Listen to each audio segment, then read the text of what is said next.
வணக்கம் மக்களே, welcome to the boomer tax. Understanding the system.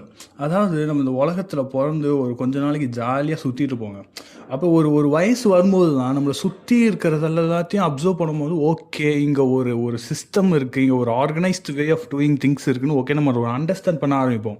அது அண்டர்ஸ்டாண்ட் பண்ண ஆரம்பித்ததுக்கப்புறம் நம்மளுக்கு ஒரு கொஷின்ஸ் வந்துகிட்டே இருக்கும்ல, இது ஏன் அப்படி, அது ஏன் இப்படின்னு. அந்த மாதிரியான என்னுடைய கேள்விகள் எல்லாம் ஒரு அப்படியே உள்ளடக்குன ஒரு சீரீஸ் தான் இந்த அண்டர்ஸ்டாண்டிங் த சிஸ்டம்.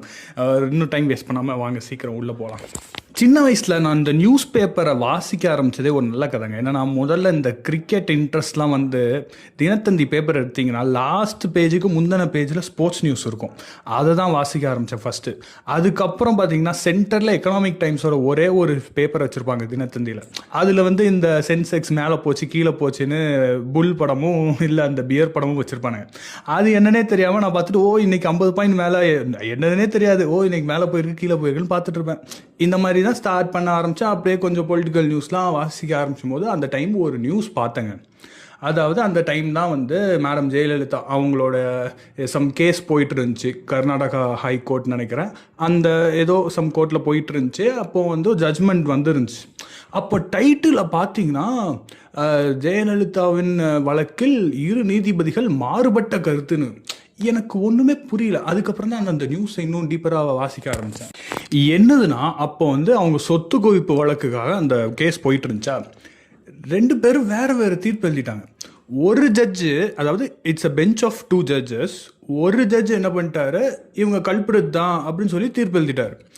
இன்னொரு ஜட்ஜ் என்ன பண்ணுறாரு, இல்லை இவங்க அவ்வளோ எவிடன்ஸ்லாம் இல்லை, இவங்களை ரிலீஸ் பண்ணலான்னு இன்னொரு ஜட்ஜ் எழுதுறாரு. இதை எனக்கு வாசித்தோடனே எனக்கு ஒரு செகண்ட் மைண்டே ஃப்ரோஸ் ஆயிடுச்சு. ஏன்னா எனக்கு இப்படி ஒரு சிஸ்டம் நம்ம ஜுடிஷியலில் இருக்குன்னே எனக்கு தெரியாது. எப்படி ஒரே கேஸில் ஒரே எக்ஸ்பீரியன்ஸ்டு ஜட்ஜஸ் இருக்காங்க, ஒரு பெஞ்சில் 2 ஜட்ஜஸ் இருக்காங்க, ஒருத்தங்க ரிலீஸ் பண்ணுங்கிறாங்க, இன்னொருத்தங்க அரெஸ்ட் பண்ணுங்கிறாங்க. அப்புறம் எனக்கு ஒன்றுமே புரியல. அப்புறம் ஜட்ஜ்மெண்ட்னா என்ன? ஏன்னா நான் இவ்வளோ நாளாக நான் என்ன நினச்சிட்டு இருந்தேன்னா, ஜட்ஜ்மெண்ட்ஸ் வந்து எப்படி கொடுப்பாங்கன்னா, அந்த அந்த கான்ஸ்டியூஷனல் புக்ஸ், அந்த லாஸ் மற்ற எல்லாத்தையும் டிபெண்ட் பண்ணி தான் ஜட்ஜ்மெண்ட் இருக்கும்னு நினச்சேன்.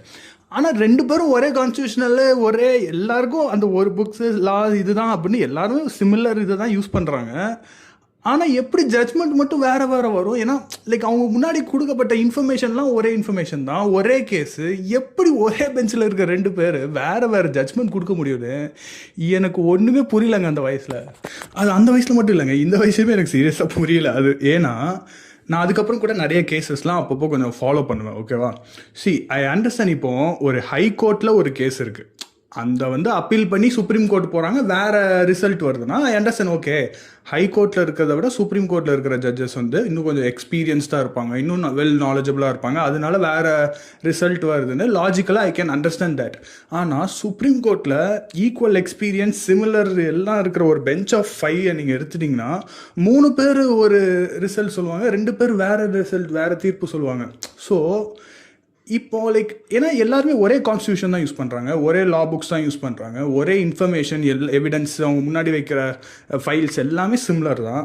But still how the result can be different அப்படிங்கிறது எனக்கு இப்போவுமே ஒரு ஒரு அண்டர்ஸ்டாண்ட் பண்ண முடியாத ஒரு விஷயமா தான் இருக்குது. பட் மேபி என்ன தோணுதுன்னா, இதுதான் பர்ஃபெக்டான சிஸ்டம்னா இல்லை, பட் ஸ்டில் இதை விட பெட்டரான சிஸ்டம் நம்மளால சொல்ல முடியுமா? லைக் நான் சொல்கிறேன், ஓகே இது இது இந்த மாதிரி இது எனக்கு புரியலன்னா, இதை விட பெட்டரான சிஸ்டம் நம்மளால் மேபி இருக்க முடியாது போல. மேபி இந்த சிஸ்டமை தான் நம்ம பல வருஷமாக ஃபாலோ பண்ணுறோம், and maybe it's a proven kind of system, அதனால தான் அது ஸ்டில் நம்ம ஃபாலோ பண்ணுறோம். அதுவாக கூட ஆன்சராக இருக்கலாம்.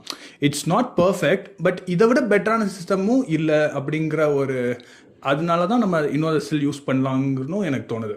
ஸோ இதை பற்றி நீங்கள் என்ன நினைக்கிறீங்க, உங்களுக்கு என்ன தோணுது அப்படிங்கிறத கீழே மறக்காமல் கமெண்ட் பண்ணுங்கள். அன்டில் தென் நெக்ஸ்ட் எபிசோடில் சந்திக்கும் வரை உங்களிடம் விடைபெறுவது I am Anto Mario, signing off. Bye Boomer tax.